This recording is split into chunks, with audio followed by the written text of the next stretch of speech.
दोस्तों, जब कभी महाभारत की बात होती है तो इसमें द्रौपदी, कुंती, माद्री और गांधारी जैसी अनेकों महिलाओं का जिक्र देखने को मिलता है। और ऐसा बताया जाता है कि महाभारत का सबसे अहम किरदार द्रौपदी उस समय की सबसे सुंदर स्त्री थी, जिसकी मात्र एक झलक दिखते ही हर किसी का मन मचल जाता था। लेकिन दोस्तों, महाभारत काल में द्रौपदी के अलावा भी एक ऐसी स्त्री थी जिसके बारे में तो ये कहा जाता है कि उस समय पूरी धरती पर द्रौपदी के अलावा अगर कोई सबसे सुंदर स्त्री थी तो वो थी भानुमति। अब दोस्तों, आप में से ऐसे बहुत से लोग होंगे जो कि भानुमति के बारे में नहीं जानते होंगे। हम आपको बता दें कि भानुमति कोई और नहीं बल्कि महाभारत के खलनायक कहे जाने वाले हस्तिनापुर के राजकुमार दुर्योधन की पत्नी थे। हालांकि महाभारत में राजकुमारी भानुमति का जिक्र बहुत कम ही किया गया है। लेकिन दोस्तों, क्या आपको ये पता है कि दुर्योधन का विवाह राजकुमारी भानुमति से कैसे हुआ, और फिर दुर्योधन की मौत के बाद उसकी पत्नी राजकुमारी भानुमति का क्या हुआ?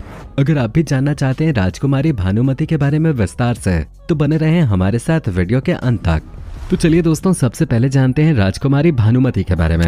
आपको बता दें कि राजकुमारी भानुमति कंबोज के राजा चंद्रवर्मा की बेटी थी, जिसकी सुंदरता के सामने स्वर्ग की अप्सराएं भी फीकी पड़ जाती थी।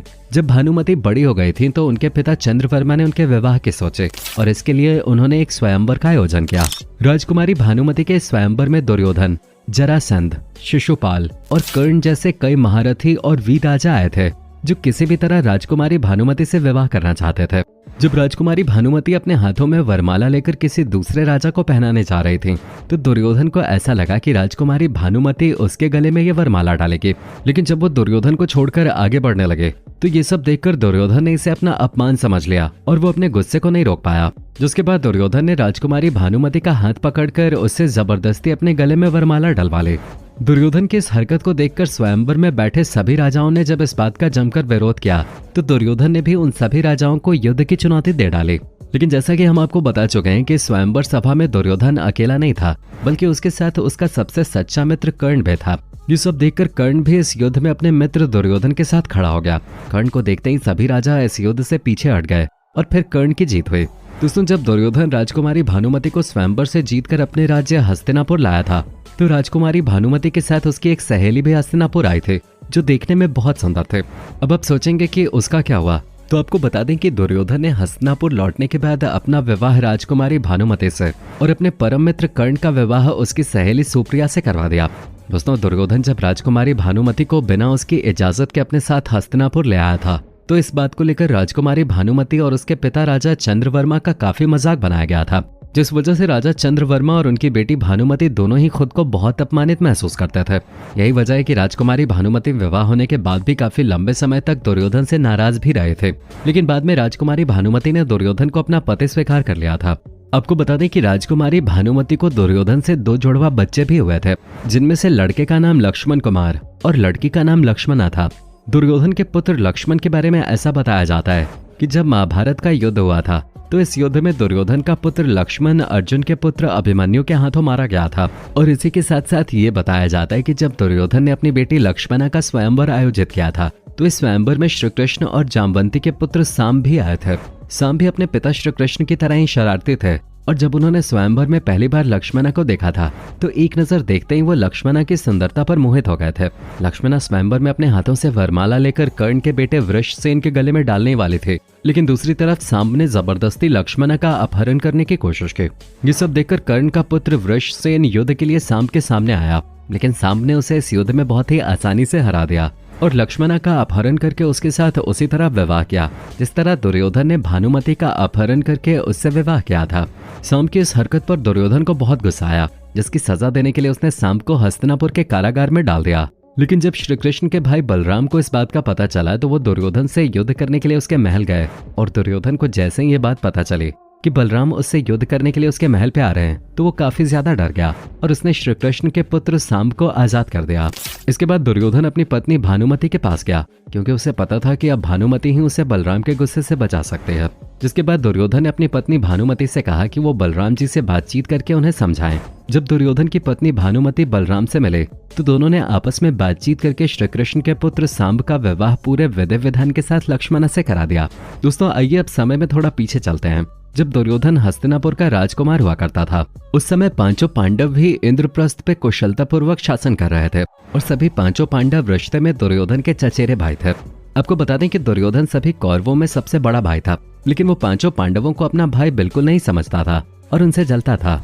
वैसे दोस्तों, आपने महाभारत के सबसे अहम खलनायक शकुनी का नाम तो जरूर सुना होगा।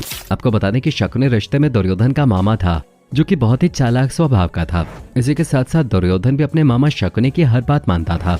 मामा शकुनी ने दुर्योधन को ये सलाह देते कि वो पांडव पुत्र युधिष्ठिर को अपने साथ जुआ खेलने के लिए आमंत्रित करें। दूसरी तरफ युधिष्ठिर ने भी अपने चचेरे भाई दुर्योधन का ये निमंत्रण स्वीकार कर लिया। इस जुए की सभा में भरत वंश के राजा धृतराष्ट्र, भीष्म पितामह, द्रोणाचार्य और विदुर जैसे कई महारथी बैठे हुए थे। आपको बता दें कि शकुनी मामा ने पांडव पुत्र युधिष्ठिर को जुए का निमंत्रण इसलिए दिया था क्योंकि उनके पास जुआ खेलने के लिए ऐसे पांसे थे जो कि उसके मरे हुए पिता की हड्डियों से बने हुए थे, और वो पांसे केवल मामा शकुनी के ही इशारों पे पलटते थे, जिस वजह से मामा शकुनी ने युधिष्ठिर के साथ जुआ खेलने का फैसला किया। खेल शुरू होते ही मामा शकुनी के पास से छल कपट से युधिष्ठिर को बार बार हराते गए। इस खेल में युधिष्ठिर अपने राज्य को भी हार गए। फिर राज्य हारने के बाद युधिष्ठिर के पास कोई और चारा नहीं बचा, तो उन्होंने खुद को और अपने चारों भाइयों को भी दांव पर लगा दिया, और युधिष्ठिर फिर से खुद को और अपने चारों भाइयों को जुए में हार गए। आखिर में जब सब कुछ हार जाने के बाद युधिष्ठिर के पास कुछ नहीं बचा, तो उन्होंने अपनी पत्नी द्रौपदी को भी इस जुए में दांव पर लगा दिया, और दुर्योधन भी इस पल का काफी समय से इंतजार कर रहा था। इसके बाद शकुनी मामा की मदद से दुर्योधन ने द्रौपदी को भी इस जुए में जीत लिया। द्रौपदी को जुए में जीतने के बाद दुर्योधन ने अपने भाई दुशासन को यह आदेश दिया कि वो द्रौपदी को बाल पकड़कर जमीन पर घसीटते हुए भरी सभा में लेकर आए। दुर्योधन का आदेश पाते ही उसका भाई दुशासन तुरंत ही द्रौपदी के कमरे में गया और उसे सभा में आने को कहा, लेकिन द्रौपदी ने उस सभा में जाने से मना कर दिया। जिसके बाद दुशासन ने गुस्से में आकर द्रौपदी के बाल पकड़ लिए और भरी सभा में लाकर उसे खड़ा कर दिया। दुर्योधन ने दुशासन को यह आदेश दिया कि वो भरी सभा में द्रौपदी के सारे कपड़े उतार दे, और फिर दुशासन ने जैसे ही द्रौपदी की साड़ी उतारनी शुरू की तो द्रौपदी ने अपनी मदद के लिए श्री कृष्ण को पुकारा। जिसके बाद श्री कृष्ण अपनी शक्ति से द्रौपदी की साड़ी को बढ़ाते गए, और उन्होंने ऐसा तब तक किया जब तक कि दुशासन साड़ी खींचते खींचते थक नहीं गया, और आखिर में सभी ने हार मान ली। दोस्तों, ऐसा बताया जाता है कि द्रौपदी का यही चीरहरण ही दुर्योधन की मौत का सबसे बड़ा कारण बना था, और दुर्योधन की मौत के बाद ही सृष्टि का धर्म युद्ध यानी महाभारत युद्ध का भी अंत हुआ था। आपको बता दें, महाभारत के 18 दिन दुर्योधन और पांडुपुत्र भीम के बीच एक गदा युद्ध हुआ था, और इसी गदा युद्ध में दुर्योधन भीम के हाथों मारा गया था।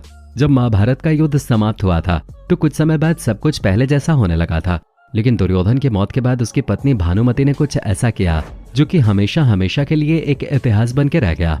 दरअसल महाभारत का युद्ध समाप्त होने के बाद श्री कृष्ण ने भानुमति को एक नए जीवन की शुरुआत के लिए काफी समझाया, और श्री कृष्ण के समझाने पर भानुमति भी इस महाभारत युद्ध की दुश्मनी को भुलाने के लिए राजी हो गई। जिसके बाद भानुमति ने अर्जुन से दोबारा विवाह करने की इच्छा जताई। आपको बता दें कि उस समय एक नियम हुआ करता था जिसके मुताबिक यदि किसी स्त्री और पुरुष के बीच में कोई दुश्मनी होती थी तो आपस में विवाह कर लेने से उस दुश्मनी को हमेशा हमेशा के लिए खत्म समझा जाता था। इसलिए राजकुमारी भानुमति ने यह फैसला सुनाया कि वो हमेशा हमेशा के लिए कौरवों और पांडवों के बीच की इस दुश्मनी को खत्म करना चाहते हैं, और इसी के साथ साथ वो पूरे परिवार को एक बार फिर से एक साथ जोड़ना चाहते हैं। राजकुमारी भानुमति ने जब अर्जुन के पास विवाह का यह प्रस्ताव भेजा तो अर्जुन भी भानुमति के साथ विवाह करने के लिए राजी हो गए और उन्हें अपनी 8वीं पत्नी के रूप में स्वीकार किया। दोस्तों, वैसे कौरव और पांडव के बीच की इस दुश्मनी को भुलाने के लिए इस बारे में एक कहावत भी काफी ज्यादा प्रचलित है, जो कि कुछ इस तरह है, कहीं की ईंट कहीं का रोड़ा, भानुमति ने कुनबा जोड़ा। जिसका मतलब है कि भानुमति ने अर्जुन से विवाह करके सारे परिवार को एक बार फिर से जोड़ दिया। तो दोस्तों, ये था हमारा आज का स्पेशल वीडियो। वैसे दोस्तों, कमेंट करके जरूर बताइएगा कि इस वीडियो को देखने से पहले क्या आप महाभारत में अहम किरदार निभाने वाली भानुमति के बारे में जानते थे या नहीं। धन्यवाद।